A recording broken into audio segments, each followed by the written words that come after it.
more than 400 million young people in this country, and like all of them, I have a vision for India. This vision is not a 5-year plan, it's not a government scheme, it's not a project, it's not a policy. It's just that. It's a vision. Nothing fancy, nothing more than that.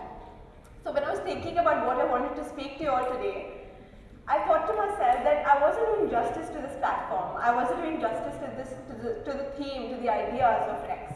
Because when I thought to myself what I should speak to you all, I thought this was not the right approach. Because I shouldn't be speaking to you all. I should be speaking as you all. So that's when I decided that I need to write a letter to the future Prime Minister of our country, whosoever that may be. In fact, that person can be right here sitting amongst us here today, who knows. So I wrote a letter to the future Prime Minister of our country, and that letter contains all our collective voices. Dear Prime Minister, sir or madam, leaders take leaders, not followers. And I think that's what encompasses our problem, and herein lies the solution. I've always believed that sycophancy disables leadership. And if we let it remain unchecked, it will eat away our potential. Millions out there waiting for their voices to be heard, waiting for their work to be recognized, waiting for their energy to be tapped in. But their voices are lost in the din of the cacophony of the people who surround you. Their voices cannot percolate through the cement walls of yes-manship. Why can't we hear their voices? Why can't we give them a chance? The world today is hankering after success in its materialistic sense. You have your cabinet ministers who are adept at drafting policies day in and day out, little knowing the plight of the homeless man in the street. Your economists, armed with PhDs, are struggling to achieve double-digit growth. But don't they realize that the growth that they are hankering after is like having ₹1 billion in your pocket? It feels terrific when you have it, but you're desperately scared of losing it once you have it. So therefore, you can't utilize it properly. I've always believed that the ocean of hope is deeper. It's deeper than cynicism. I mean, we've battled female infanticide, we've battled malnutrition, we have battled dowry, we've battled sati, we have fought for our freedom, we have given universal rights, so why can't we do it now? We've done hard things before, so what's stopping us? I think what's also important to realize over here, Honorable Prime Minister, is that you have a choice. All of us have a choice. We can either be an active doer of our own life or a passive victim of our situations. And I think it's high time we realize that we don't just live in one of the largest democracies of the world or a free country in name. We have to start living that in spirit. Now, at the risk of sounding overly pessimistic, I want to bring to light a few facts to you, Honorable Prime Minister. Did you know that every 20 minutes a woman is raped in India? Did you know that every day 135 hectares of forests are destroyed, and with that the scores of our species? Did you know that every year 1.3 million children die of malnutrition? It makes me wonder, I was lucky enough to be alive here, standing before you, let alone get an education. Others are not. I understand your graphs, I understand your growth projections, I understand your policies, your innumerably complex graphs, your projections, strategies, plans, implementation policies. What I don't understand is this lack of political will to bring positive social change. You, Honorable Prime Minister, will surely be a smart, confident, skillful, charismatic, and intelligent personality. So will you please explain to me, why is it still a miracle for a girl to survive in India today? I cannot understand why your ministers or how your ministers can clear 70 projects in 20 days. I wish they could show the same urgency when they want to drive out poverty from this country.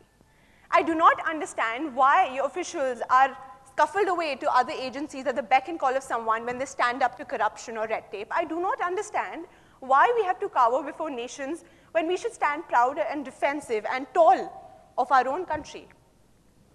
I do not understand why we have to shred apart, slowly rip apart each and every person in our country, so much so that everyone's fed up of the system.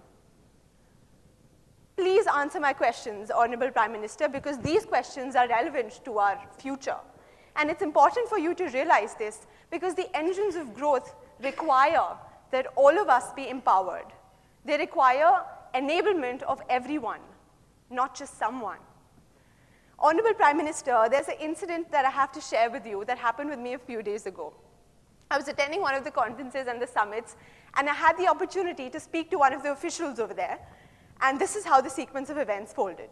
So I went up to the official and asked him, so what is the reason that India is absent at several key summits?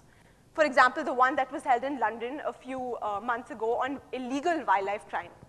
What is it that youth delegations don't figure in any Indian contingent to all these high-level forums? With a country where more than 60% of the population is youth, why don't we have youth representatives?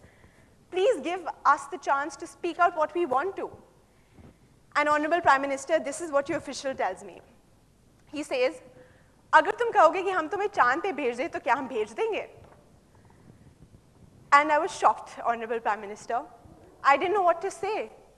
I didn't expect this sort of an attitude, let alone imagine it. And I couldn't give him a fitting reply, and I walked away. But that's what I want to tell you, Honorable Prime Minister. Therein lies the problem, our mindset, our attitudes. I don't tell you to bring in change within the fortnight, but we have to start somewhere. We have to show that willingness to change, that urge to change. And if that doesn't come, then change is an unachievable dream. I think I'd like to end up with my letter to you, Prime Minister, by saying that my demands may seem unreasonable and even irrational, but it's important to realize that the position that you are at right now, you can just go back to being just another common man. Power is fickle, Honorable Prime Minister. It can turn tables on anyone, anytime. I sincerely hope you will give my thoughts due thought, and I hope you'll get back to me. I sincerely look forward to hearing from you. Yours humbly, just another young woman. Thank you. So thank you, Ridhima. Some brilliant insights over there. I'm sure the honorable, I couldn't miss the stress you put on the honorable part, right? It sounds like we have to kind of reinforce that, whether it's really honorable, Honorable Prime Minister, right? So any insights, any questions, any reflections from the group? Yes, ma'am. Dear Ridhima, very nice speech. Thank you. I appreciate your agony, and presuming you being the future Prime Minister, how do you answer your questions? Thank you, ma'am. Actually, that was a part of my letter too, but due to, because I was speaking about a vision and therefore I had to outline my vision as well, but due to time constraints, thank you for your question. I think addressing the problem that I want the Prime Minister to address and stepping into the shoes of the Prime Minister, I would say that the answer is to empower everyone enough to be able to take their own decisions. I mean, the tool of empowerment today is education, and if we can ensure that every child is educated, not just on paper, not just through the RTE, but through actually to focused action, then I think there's a lot that we can do. And it's not just about, the problem is that when we want to bring in change, what actually hampers our progress or hampers that sort of a change process is that we're always running behind, or not running behind, just struggling to get the basics correct.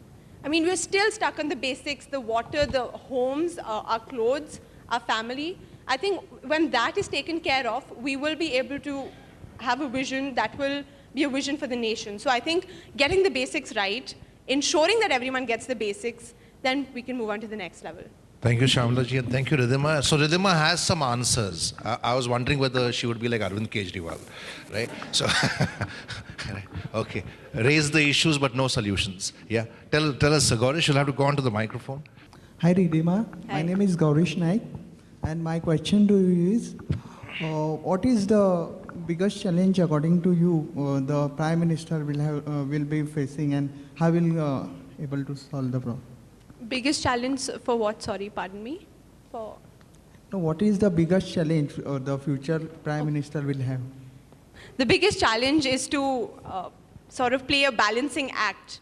Like I said, with power comes responsibility. So you have to ensure that the power doesn't go to your head, as it most often does.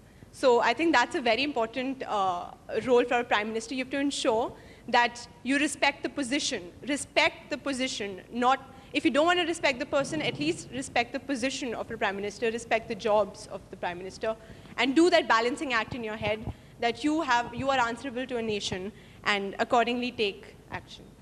You said that status is fickle, and you use words such as active doer rather than being a victim. So I'm really impressed. I just want to know that what makes you think this way? Because most of us think very differently. Status is, So power is fickle, yeah. yeah.